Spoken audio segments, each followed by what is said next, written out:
नमस्ते, मेरा नाम स्नेहिल शरण है। मुसलमानों को हमेशा से ये बताया गया है कि जो कुरान है वो सुप्रीम बुक है। उसमें अल्लाह के द्वारा कहे गए वक्तव्य हैं, उनके कहे गए शब्द हैं। इसलिए मुसलमान उस चीज़ को गलत नहीं मानते हैं। उनका यह भी मानना है कि जो कुरान है उसको ना तो छोड़ा जा सकता है, ना ही उसमें कुछ बदलाव किया जा सकता है।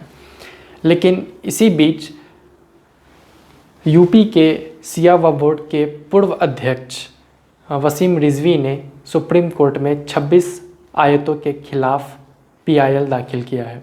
ऐसा पहली बार नहीं हुआ है जो किसी इंसान ने इन आयतों के खिलाफ पीआईएल दाखिल किया हो। इनके पीआईएल दाखिल करने के बाद मुसलमान समाज में एक अजीब सी हलचल मच गई।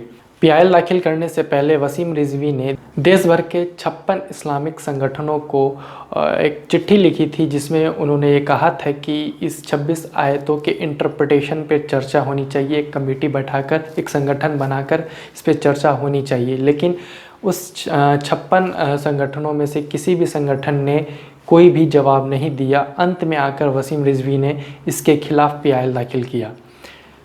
क्या ये 26 आयतें सच में ऐसी हैं जो इंडिया में या फिर कहीं भी टेररिज्म या फिर वायलेंस को बढ़ावा दे रही हैं? अगर ऐसा सच में है तो भारत के विवेकशील मुसलमानों को आगे आना चाहिए और इस पर खुलकर चर्चाएं करनी चाहिए, क्योंकि यह एक समाज की जिम्मेदारी बनती है कि उसके समाज में कुछ भी ऐसा चीज़ ना हो जो कि जिसके कारण से समाज उथल पुथल हो।